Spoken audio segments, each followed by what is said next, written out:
Hey everybody, welcome. If you're coming in, keep coming in. You braved the maze. You did it. I'm proud of you.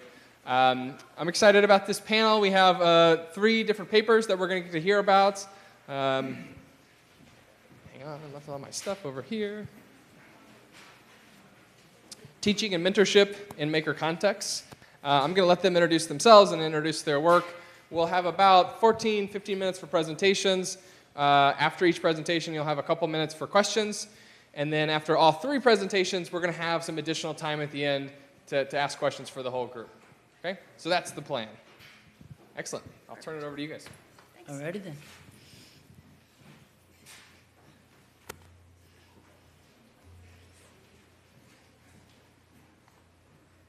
Yeah, that works.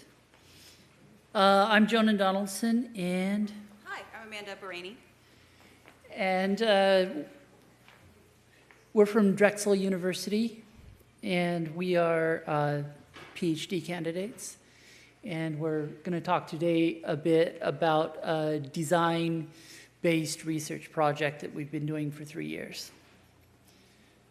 Didn't work. There it is. So this is just our theoretical frame. And a little bit of background on this is we do a lot of work in constructionist environments. And so the problem that we were trying to address was in our constructionist learning environments, sometimes the students would start feeling less than clear on what they're doing. They'd get, as was coined a few moments ago, maker's block, things like that. And so we wanted more structure. And so for constructionism, we decided that we needed more than just the constructionism as our framework for structuring the actual learning. And so constructionism, of course, Pappert's work, all of you know this, designerly ways of knowing, and just a little bit of a heads up on what that is it's a little different than design thinking. In our view, we separate design thinking as a process, designerly ways of knowing as the skills that expert designers use when they're doing design work. And we'll talk a little bit, some of the details about that later. And then... Yes. So my research is studying identity, specifically the process of identity exploration. And I began working with Jonan on this project because I really saw that there were some great inroads between the research that I do in identity and the design research and design thinking projects that he was embarking on. So the way I tend to think about identity is a way to conceptualize learning beyond just the static foundational knowledge development, just this passive accumulation of knowledge that oftentimes like traditional school structures might impart on students, and thinking about it more broadly as this sort of deeply personal and intentional process of self-transformation that learners can engage with over time. And so not just seeking out knowledge, but also embedding that in a sense of relevance and interest for that learner, of seeking out and attaining goals, and ultimately connecting all of that back to the self. And so we thought that there was a lot of benefit to be gained from thinking about how to design a class that included making and constructionism, but also thinking about how we can encourage this process of identity exploration. And ultimately, of course, all of this can be situated in an authentic process. So as you are engaging, as these students are trying on these meaningful roles and connecting it back to their sense of self, this can be done in an authentic environment that models roles they might one day encounter. So for in our case, these are pre-service teachers. And so thinking about how we can create these deeply immersive environments for them as they learn. And as we were reminded in the keynote this morning, to always say what your perspective, your conceptualization of learning, and this kind of encapsulates it. But to boil it down, we see learning not as acquiring knowledge or developing skill. We see learning as becoming. So we have a very situated perspective. And as in a situated perspective, in the very center there, we situate learners as designers. And another way to think of that is learning is a design process. And if you want to be an awesome learner, you got to become an awesome designer. And so, the context. Yes. So the class that we were lucky enough to help redesign and teach was in the School of Education, and it's hosted for both undergraduate and master's level students. And see, these are also pre-service teachers. And the class is called Multimedia Development for Instructional Design, and it's mandatory for these students. And typically, this course is offered entirely online for these students. But ultimately, we were lucky enough to have the summer course, which is offered in the evenings as a hybrid experience for our learners. So they were able to come in and meet with us once a week, in addition to engaging with the online materials that are hosted and offered for all of the students. So this created a really unique opportunity for us to redesign this course to encourage some of these more structured processes. And ultimately, the original design of the course was to encourage digital media literacy in these students. So to show them what existing products are out there and give them some experience designing some projects on their own to get some familiarity with it. So video editing, photo editing, sound editing, these kinds of things. But ultimately, it provided a very initial exploration into how to use these products, not so much a deeply connected or immersive experience. And so that was what we were hoping to change. And so this project, we said it's a design-based research. So we had 3 iterations that we've done so far. This summer, we're doing our 4th. And the first iteration was designed around a design thinking process. And this is at the intersection of constructionism and designerly ways of knowing is this design thinking process.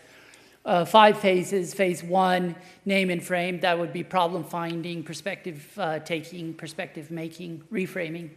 Phase 2, divergent converge, where you do divergent convergent thinking. Phase 3, lo-fi prototyping, and then some hi-fi prototyping. Then deploy it, get feedback from users, and then come back to phase 4 to analyze the data, plan some design moves, do a whole lot of iteration, implement all your design moves multiple times.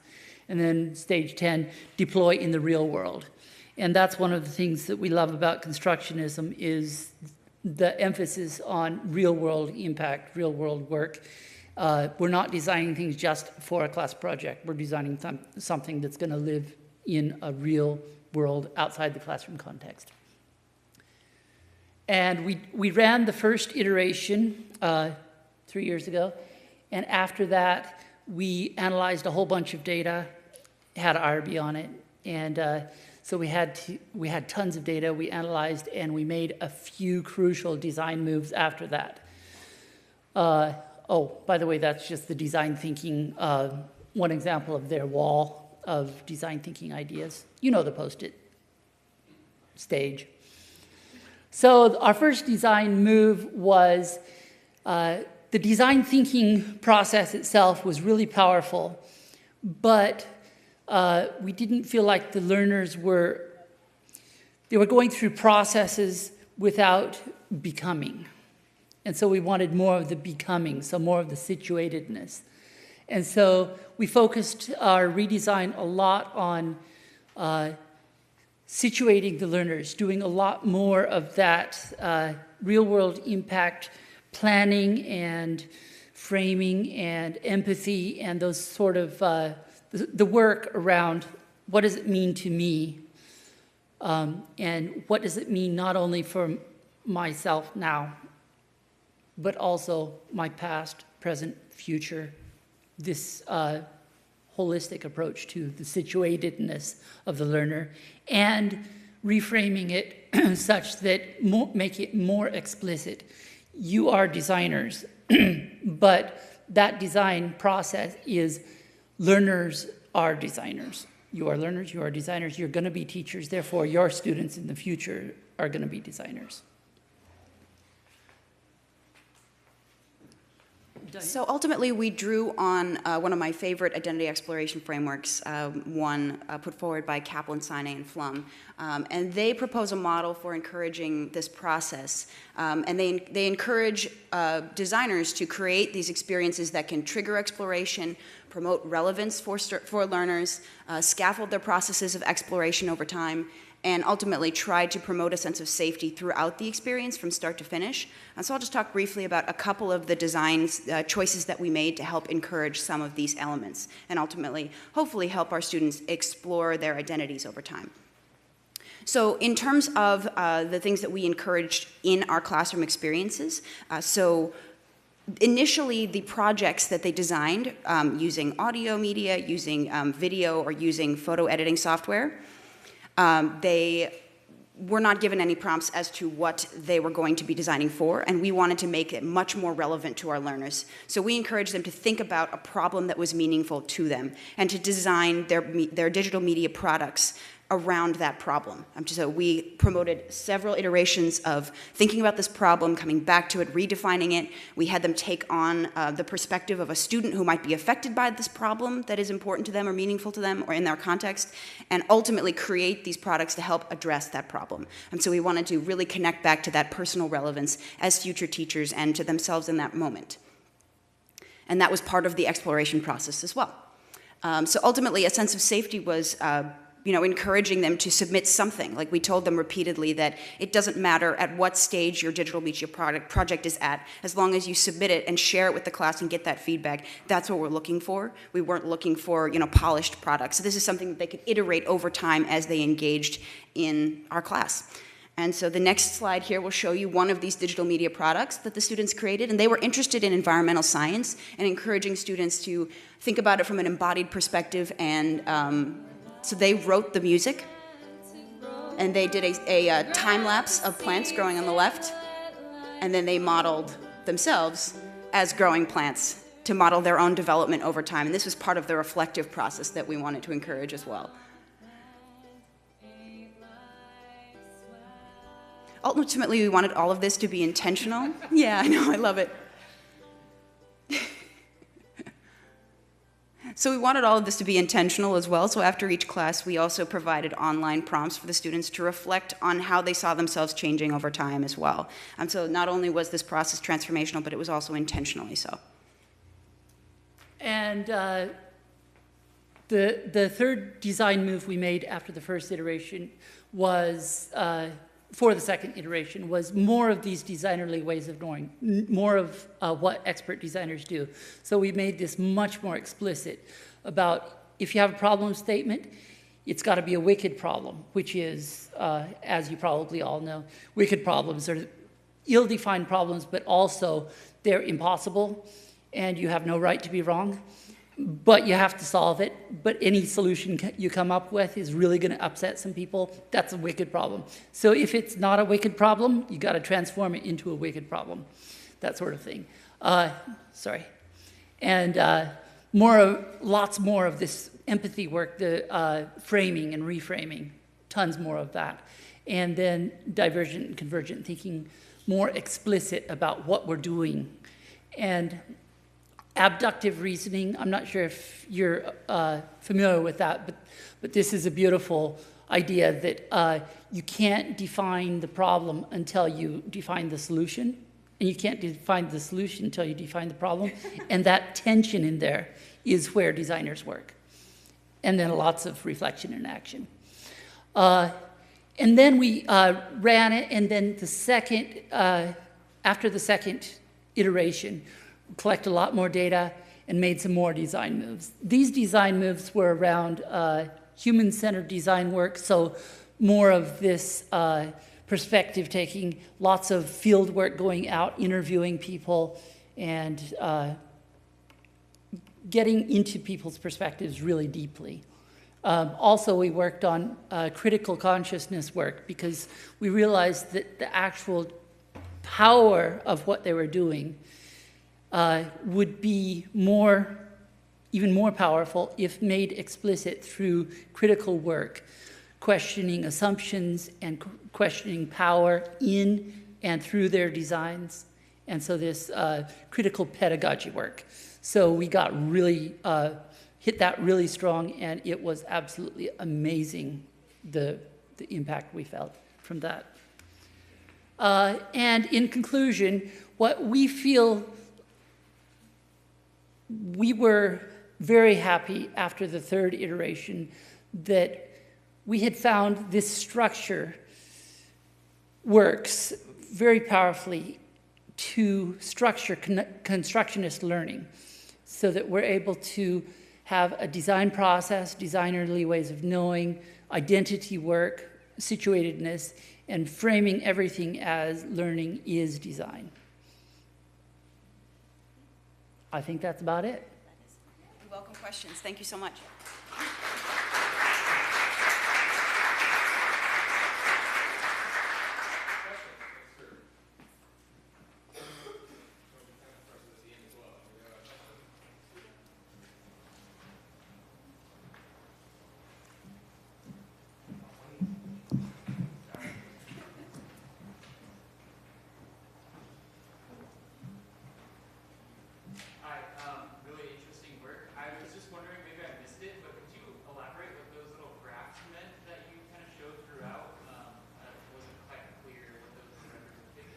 Oh yeah, time is a little bit of a constraint, but these were how we thought of our design rooms. So at the bottom is week 1, 2, 3, 4, 5, 6, 7, 8, 9, 10. And there was 2 projects, project 1 and project 2. There was teamwork and some individual design projects. And those waves and valleys, that was where we were focusing our emphasis as designers of this course, where we would focus. So, for example, this human-centered design work, we focused a lot in weeks 2, 3, 6, 7. And, for example, critical consciousness work, we ramped it up and then ramped it up, and we were like building to a crescendo toward the end. Does that answer the question? Cool. We're going to save the questions. We're going to do more time at the end. So we'll have the next group coming up. We'll have plenty of time at the end for this group. So. Thank you. Thanks, guys.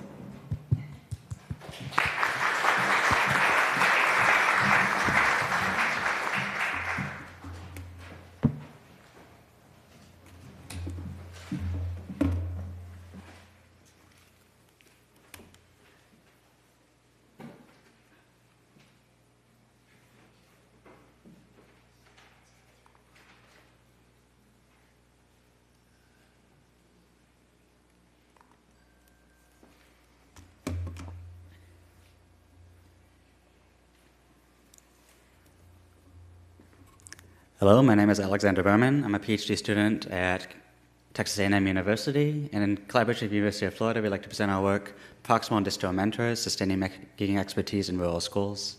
Let me head off to Dr. Quek. Keep yours here. Okay, so this project that we're going to present today builds on a different one that is done in an elementary school over the last 4 years. In that project, our key focus, one of our key foci, is how do you bring making into broader context of the public schools. And one concern that we had was that the public schools have time pressure. They are accountably driven in the United States, and they have got very heavily mandated curricular goals. Okay. So how do you bring makers into a school that is under pressure to perform under those circumstances? Our approach is to do curriculum alignment, where the students use making to learn the other curricula. And in doing so, the school is more inviting of letting the students participate in such experiences. So we have been in the school, 3rd to 5th grade, in 2 schools for the last 4 years, and we have actually produced some pretty good results. We have had test score improvements. We have had very strong improvements in self-identity and self-efficacy among the students. Students think of themselves very differently than they did before they started with our program. And the school now loves us. The superintendent tells us that they want us to expand a project in their school. So this slide, actually, you have seen the flyers that we've been giving around. we are hosting a hospitality event to invite this community to discuss with us how our projects might be relevant to your research and to your schools, and also to give us feedback and understanding of how what we do might be adapted in different ways. Okay. So we have got 9 fourth graders, 5 teachers, and the principal who will share the experiences and validate the experiences at the hospitality event at the Dua Center at 6:30 today. Okay. So, what do we mean by curriculum-aligned making? So here's an example. So what the students do, we work with the school in their science program. And with the science curricula, we're in the school 1 week out of every 6 for a whole week. And the students build models and experiments to do their science. In this case, the curriculum piece is mixtures and solutions. In this case, the students build mixers and sifters to separate things and to mix them to understand what's the difference between a mixture, a solute, and just a mixture of different things that don't dissolve. Okay. And so the students actually become the engineers to do their own science. Now, that is a project that we have been doing in the school by Texas A&M. And Alex will tell you about how we have transferred this to a rural school and how we engage high school students to work with their own rural elementary school students in this project.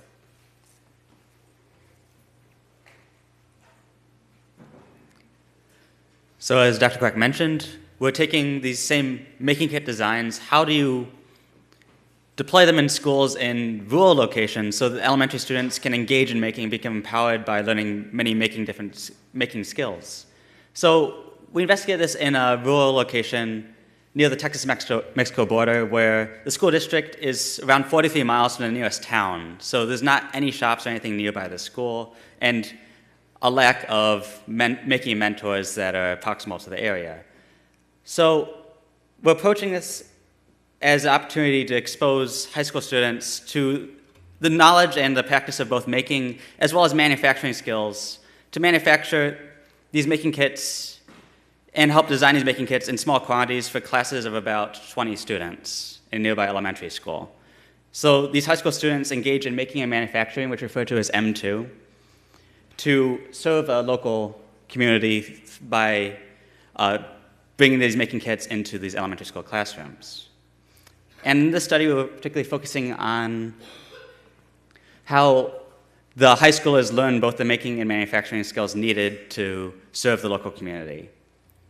So this process involves the high schoolers understanding and deconstructing existing designs for these curricula-aligned making kits, adapting them to the local conditions, producing a prototype of what they'd be manufacturing in larger quantities, planning a manufacturing process, engaging in that process, doing quality testing of the kits, deploying the kits, and doing assessment of how they perform in the classroom.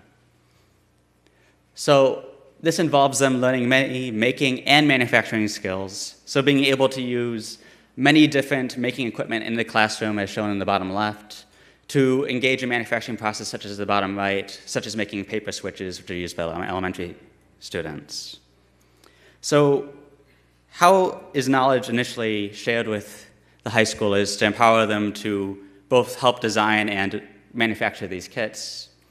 We are employing a distance mentorship approach, where a teleconferencing researcher, someone who is knowledgeable in making or manufacturing, helps engage with the students through teleconferencing, such as Skype, in a large TV screen in the classroom, engaging with the entire classroom, shown as a picture here, with the teacher and all the students, or in a more one-to-one or a small group basis.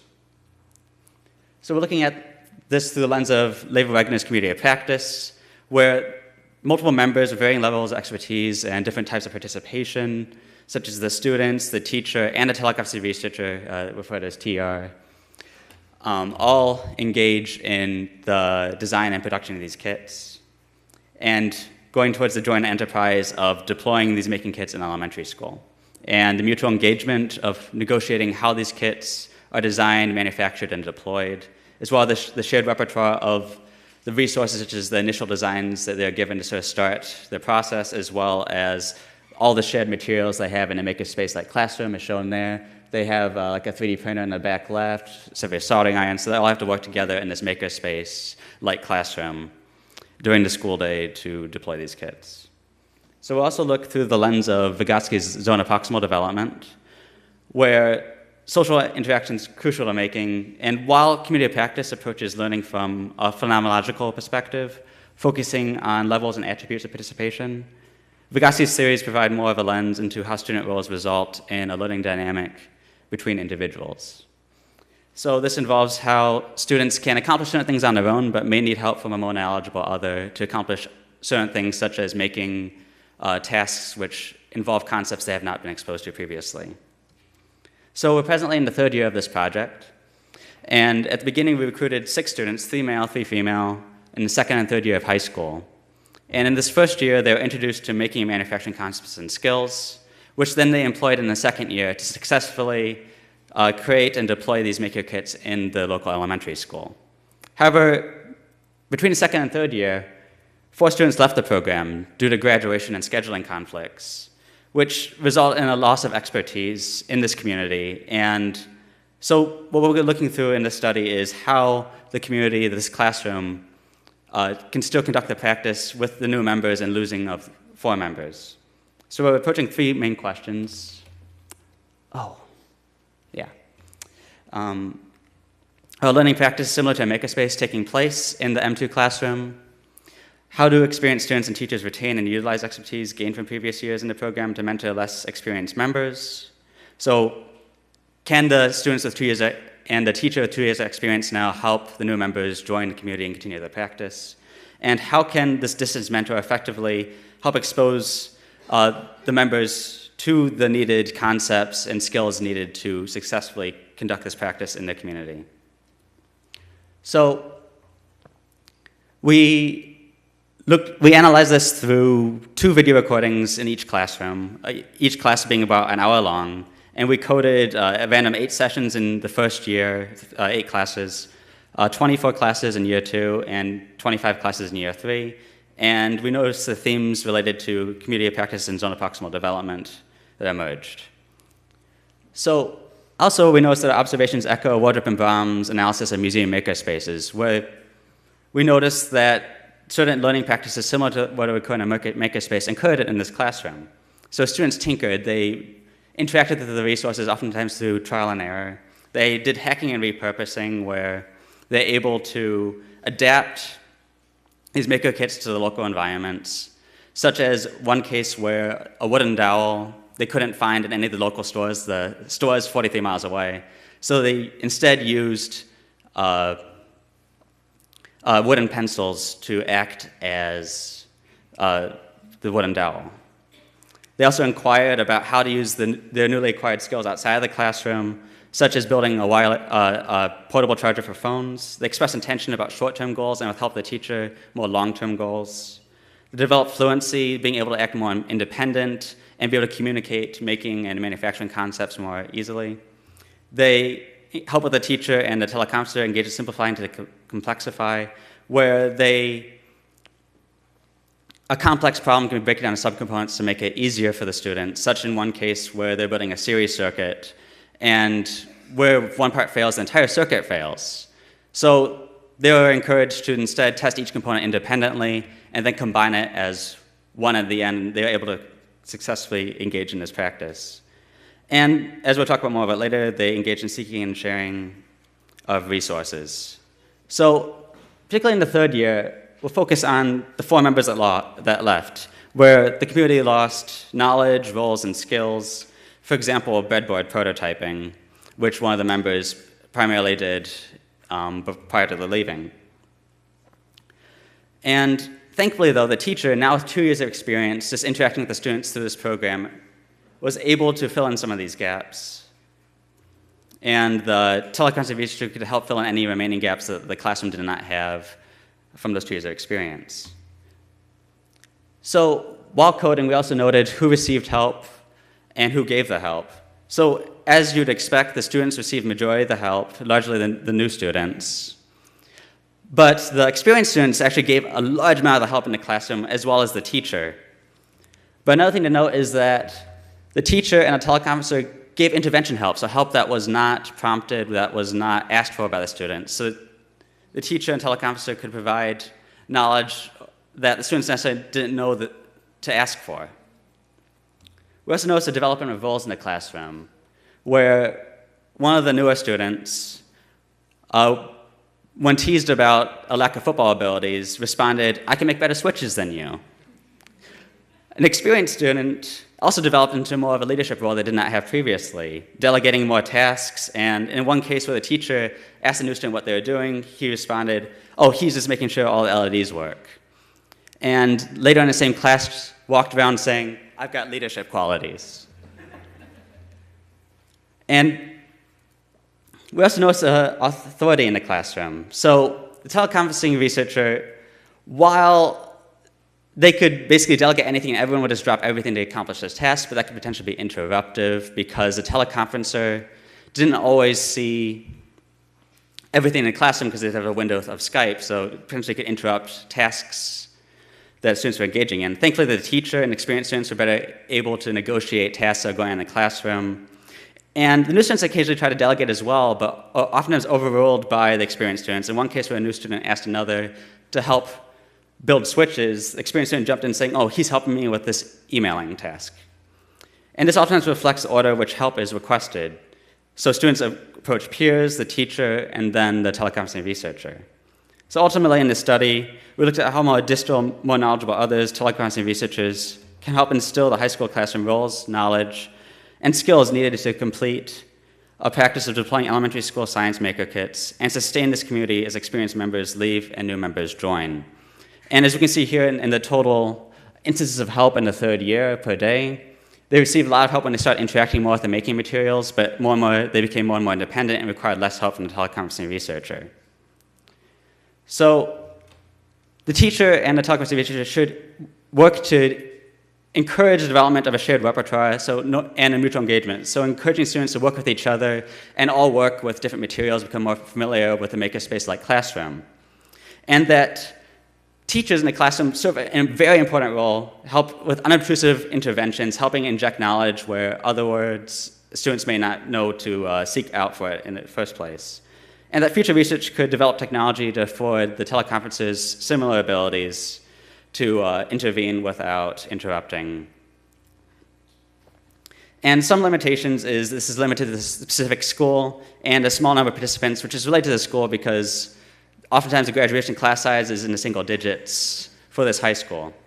And while there's an even gender split to years 1 through 2, unfortunately is a completely male student classroom in year 3.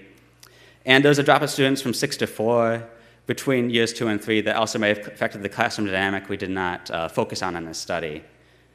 So we noticed that the teleconferencer was able to successfully inject the initial knowledge in the community that helped empower the students and the teacher to continue the practice of deploying these maker kits to local communities, and that the teacher was able to stay as a persistent and proximal intervening resource that could potentially last longer than any student could stay in high school. And that students developed roles, became the practitioners capable of doing making and manufacturing to serve the local community through these making elementary science curricula and making kits. Thank you, and again, if you'd like to see more of these making kits and Neal Elementary students and teachers, come interact with us tonight in the Dwyer Center at 6:30.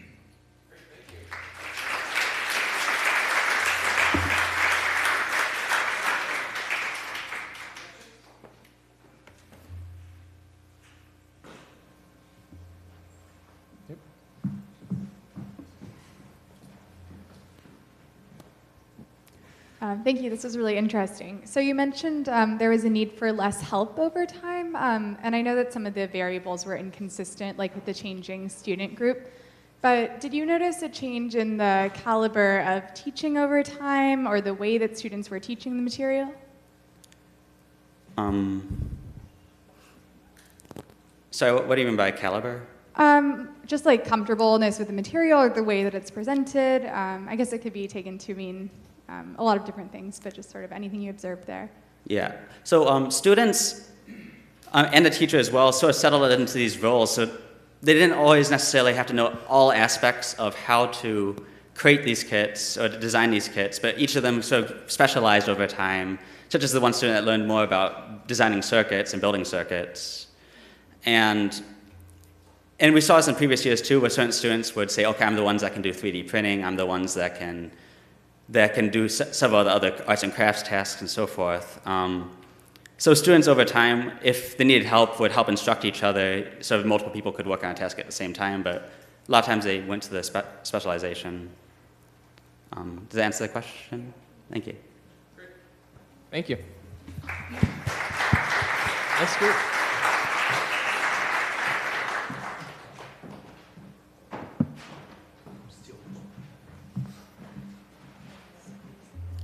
Nossa, não é possível encontrar.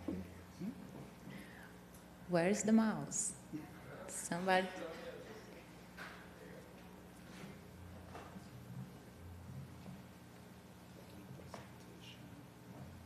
All right.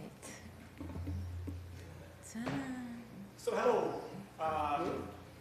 We are sorry because we are in presenter modes today. Actually, I'm sorry. I'm very happy to be here. Thank you. So we are going to talk about pivotal tensions and contradictory discourses in real-world makerspaces. I'm Fabio from that other university you heard about, NYU, yeah? So more like downtown. Tatiana from PUC, Pontifícia Universidade Católica in São Paulo, Brazil, and Paulo Blikstein from Colombia. Basically, in a few words, we're going to talk about the process that making is going through. And as making grows in the K-12 world, it goes through an intense process of repurposing and adaptation. And in this process, sometimes making changes to something we did not expect. You may think, this is good. Things that we didn't plan. This is part of the maker culture. But we advocate for paying more attention to the social interactions and the clashes between discourses that may happen sometimes, from ideology or idealization to the practice, from teachers to thinkers, and so on. So that's basically our talk today. No? Yeah? I don't think so. Okay. Sorry. So we conducted a qualitative study in 4 recent implemented school and makerspace, and we identified different forms of tensions, okay? So that's where I should start. Where and what we start looking for. So in the beginning, as a phenomenologist research, we decided to look at school like we want to see what's happening inside of a makerspace. Yes, we really want to see the integration between curriculum and the maker activities, but we went there with open heart, with open mind, and try to observe everything what's going on inside of the school. And we take notes about this, all the things that was happening there. But after we transcript all the observations and we start to do our critical observation, critical analysis based on the observation, we could avoid noticing some tensions that was happening there. So we need to change our research question, okay? So our new question was, what dissonance emerge when a maker program is adopted for the first time by a school? And then we need to change our, I'm sorry, come, you can go. So then we need to reframe our theoretical background. So in the beginning, we are looking at constructionism, because this is the base of maker, property, and all the people that all his focus. The social culture, because we understand that maker involve all the culture inside of the classroom and as well as outside. And critical education, we are educated the students what for? Yeah? So this kind of questions must be taken inside of the school and the teachers and the students. This is our first, the theories we use in the beginning. But since we change our subject, we need to go through other theories as well. So we add positional identities, since we realized there was tension with different kind of identities inside of the maker space. As well, we look at different pedagogies, looking at culturally responsive, because maker is about culture, yeah? And since we're looking at public school, we went through education reform and the agency versus social structure as well. So how we organize our work? The context. We were in 4 public K-12 schools in California, in the same district, where Makerspaces were implemented prior to years our research. And we are looking inside of the context, the teachers, thinkers, students, as well as the managers. So we noticed this difference between the teachers and thinkers working at the same space. And the teachers, normally they are credentialed, and thinkers, mostly no credentials.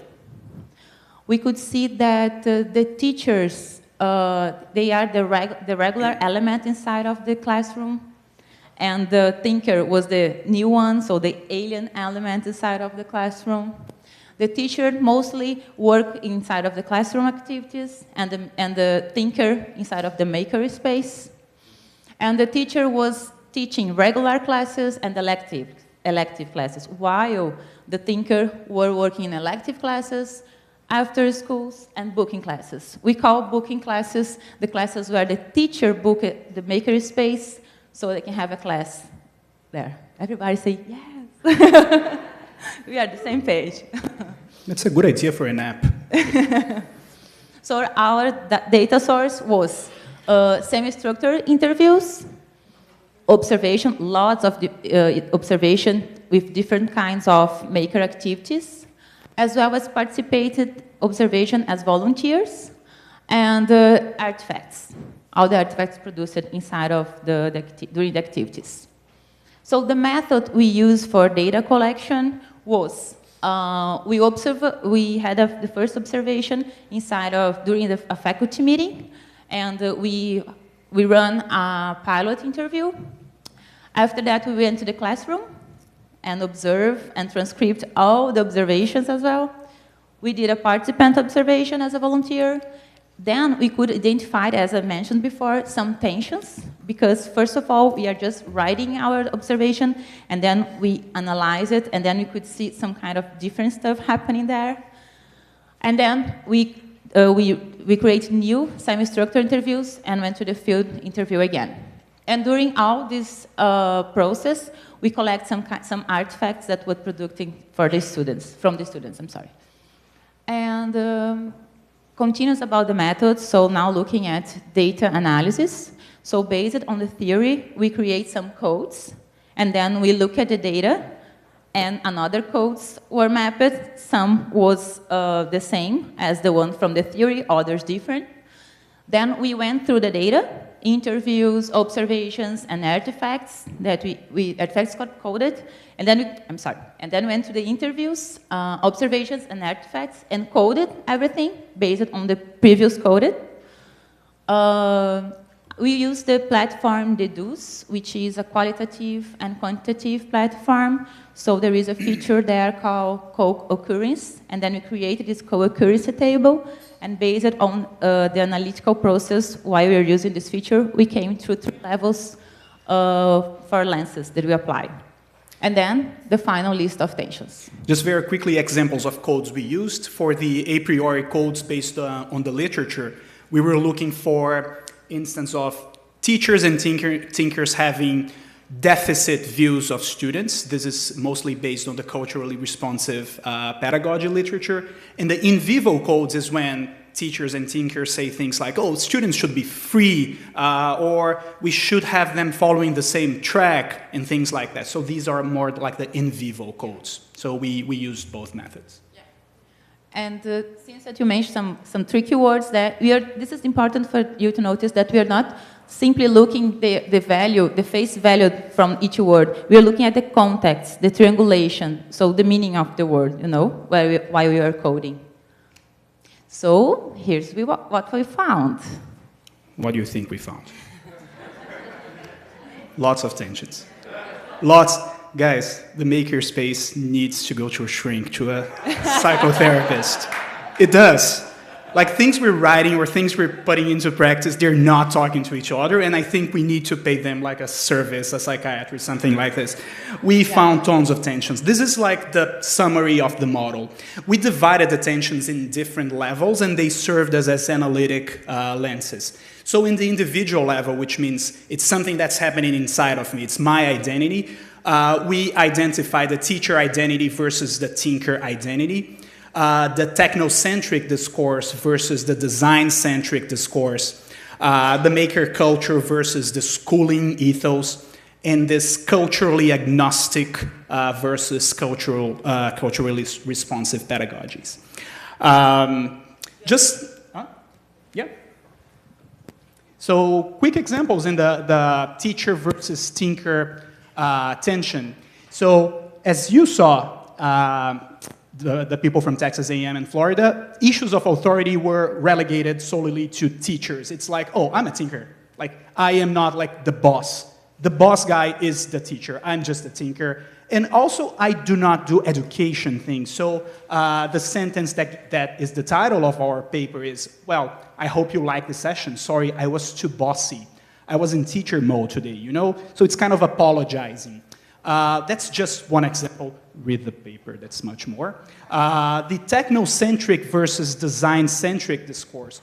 Obviously, we can have at the same time in a maker program more design process activities, activities focused at teaching you the process, and activities that mainly teach you how to operate a machine. This is normal, but sometimes when teachers and thinkers will respond to you what is the main objective or what making is for, they have conflicting ideas and conflicting views. Just a quick example. Oh, if I had to open a makerspace in my city or in my neighborhood, what is the most important thing, things I cannot leave outside? And one said, oh, definitely having cardboard, circuits, vinyl cutters, building structures, and etc. So this is one example of the technocentric, and we have examples of, oh, no, making is for the process. What else? The maker culture versus the schooling ethos. It's all about, sometimes you say maker is for freedom, and sometimes you say, no, maker is to be aligned to the school curriculum. Actually, as FabLearn, when FabLearn some minutes ago posted the Texas A&M talk, aligning making with school curriculum, I saw some people saying, should we have some alignment with the school curriculum? So we have to go to the psychologist. I'm seeing it's happening inside of this room. There's tension here. Another one. This is a very quick episode. Jenny said, I finished my work. Now I want to play with something else. And Maria said, no, you can't play with something else. And then Jenny the first starts playing with Play-Doh, and she played with something else. And then Richard comes and said, what are you doing? You're not supposed to play. You're supposed to work. And then the Makerspace coordinator comes and says, yes, you cannot play, you have to work. If you finished before, you have to repeat your activity over and over again. So it's kind of like something that happens inside of the Makerspace, internalizing this work schooling culture. And the culturally agnostic versus culturally responsive. We saw many instances of teachers and thinkers having deficit views of their students. Some say if we were in a rich area, the likelihood that kids would clean and manage materials would be much bigger. But they're in a poor area, so they do not know how to clean. And activities do not work here. They only work in rich makerspaces. This is a tension actually between the maker communicated ideals and their practice, and also the maker, between the maker and the community itself around the space. So we place this as a tension at the community level. Also, in one of the days we went there, it was Cinco de Mayo, the Mexican Independence Day festival, and students were all about the Cinco de Mayo, and the Makerspace coordinator were like, let's make robots. Actually, this is not like, this is a tiny piece of attention, but maybe we could recognize more what's going on outside. So what? Why this is important? Why am I here talking? Because tensions are not conflicts, but they can become conflicts, and they should not be ignored. We talk a lot about fidelity of implementation, of things we think about, but we also have to have fidelity to human factors. And we are proposing to transform these tensions into generative themes. So generative themes, it is a Paulo Freirean, Brazil term. Yes, actually, thank you for being here. I cannot imagine myself talking about Freire in Brazil right now where people would be, Marxist. Yes, I'm talking about Freire, I feel so free, yes. So it's like, it's a topic that it's a seed for conversations. It's a seed for the community to talk more, and it's a dialogical seed for knowing each other. But it's not a flashcard. I cannot just like come up with a topic and say, talk about this. So we came up with 3 topics in the paper that we think that are not flashcard, but seeds for conversations. So one is you cannot have the good and the bad cop inside of the school if you want to have a working makerspace. Because obviously the maker guy is going to be the cool guy, and this is going to be bad for the school. So that's one thing that we discuss in the paper. Also, if the makerspace is a boundary space inside of the school, it should have negotiated a boundary rule. So that's the second thing we talk about in the paper. And also, if you want to include the community, the local neighborhood, you have to find the right tone. It's not just about talking about food, festival, and like folklore. You have to find the tone to talk about community things. Good. But this is a beautiful study, but it's a very limited study in scope and in nature. We were in 4 schools in 1 district. So this is valid for insights. This is good food for thought, but it's not generalizable. So we hope to expand this study. So in summary, the human factor is really important. Yeah. Studying tensions is crucial when developing school-based maker education. And if you see something happen, let's just not ignore. I know this is very hard for some cultures, but we need to find a way to explore tensions as generative themes. Thank you very much. Thank you.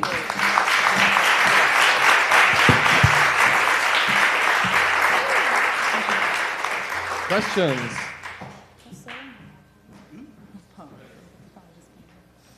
Thanks for this talk. This is fascinating and timely. So I'm a grad student as well, and I'm studying school culture and maker education. So I will ask a provocative question, which is probably beyond the scope of your research, really, certainly is, do you think that maker education is harmed by maker spaces? Ooh, the tricky one. I said it was provocative. I don't know if I believe that. I'm just asking. Collective inhale of breath. Paulo, you haven't participated in Do you want to answer this?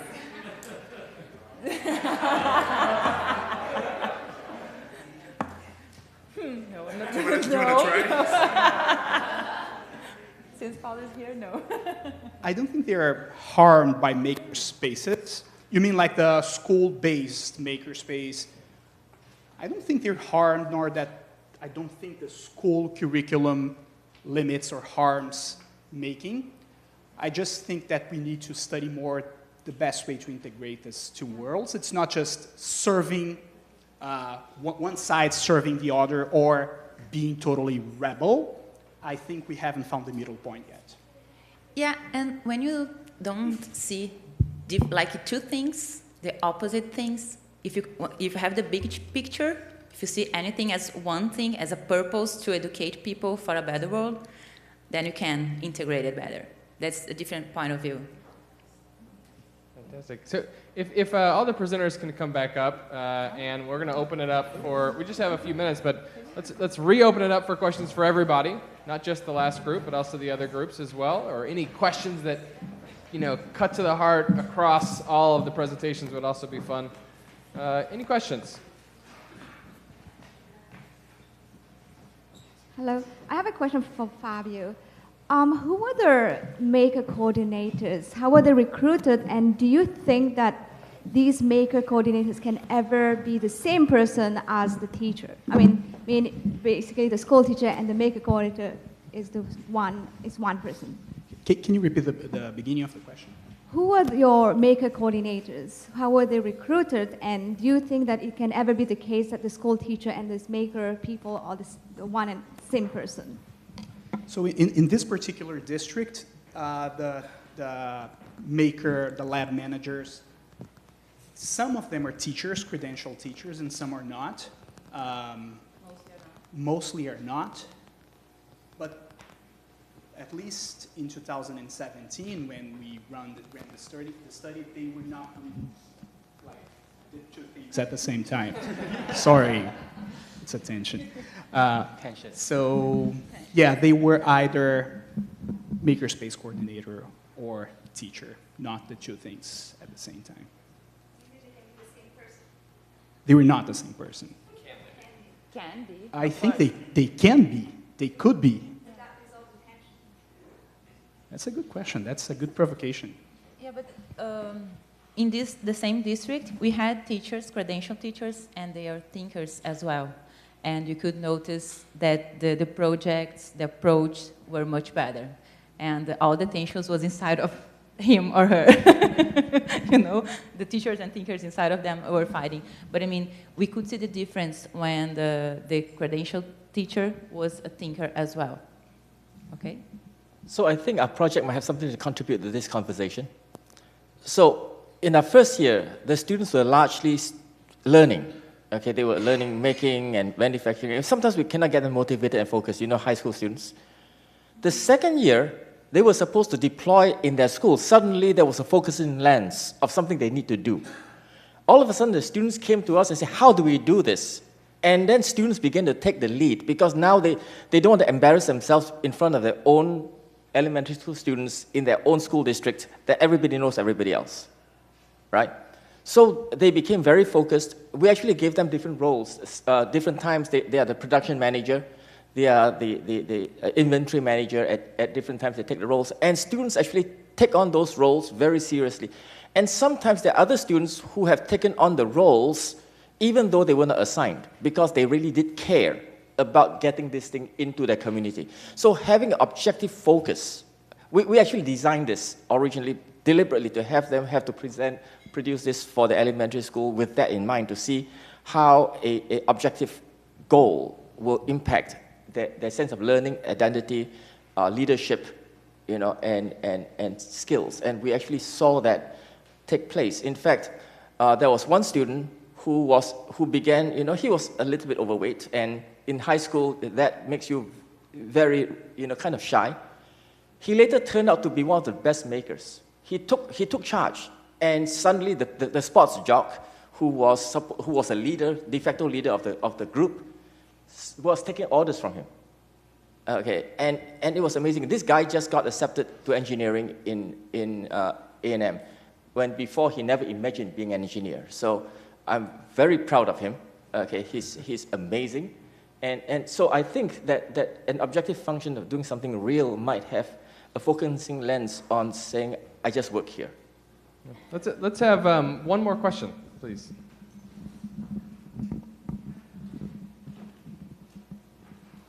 So thanks again. I think all three talks hit on something that I've struggled with when working with other people wanting to do makerspaces. Kind of, it seems like there's some structure variance, right? So are we giving them a particular project to create and they go create it and then they take those skills and do something else? Or is it more of an exploration? Because I think that's one of the big disconnects and maybe even a tension where we're not always speaking the same vocabulary or having the same understanding. Because I'm wondering about the kits. One, is that something where the kits go down and then the elementary students have, you know, instructions they use with the kits, or is that an open-ended exploration with the kits? And then it seems like with the makerspace thing too, the reason there might be tensions there is because of the, you know, one is more structured, less structured, what you ran into with your project. And I think that's one of the big issues, and I'd like to hear, if possible, time-wise, from each of you on that, the structure versus exploration, I guess. Yeah, with the first group over there, why don't you guys? So the power of tinkering and exploration is absolutely valuable, but without some structure, things get out of hand and get derailed and get muddled. So we wanted strong structure, but we didn't want to tell them what to do or how to do it. And so finding that structure through design thinking processes was really valuable for us, because we wouldn't have like, okay, here's the instructions on how to do it. In fact, we didn't even come up with the problems ourselves. But we still had a very clear structure through a design thinking process and identity exploration. And so that sort of structure is incredibly important, but must never, I believe, must never overrule the tinkering and exploration. Alexander? Also, structure can be empowering to later exploration. So, for example, in our project, giving them exposure to all these making skills and manufacturing skills can be used later on for explorations, as a lot of the students express interest in doing, such as designing a battery phone case and so forth. So while the structure at first may not go hand in hand with exploration, it may lead to exploration down the line where a student may not always have that access initially when entering a makerspace. And then the third group. Yeah, I think you need to balance, non-structure and structure one. That's the secret. And the tension that I see when we are talking about maker education is that we have schools in a traditional education, which is teacher-centered, and we are coming with not a new, but you can say a new maker education, which is based on student-centered. So here is the big change. Here's the big tension. But why can't we have both? Sometimes you need some focus, some structure to get somewhere. And sometimes it's important to be free to explore the alternatives. So the answer is the equilibrium. Yeah? That's great. Thank you very much for a fantastic presentation.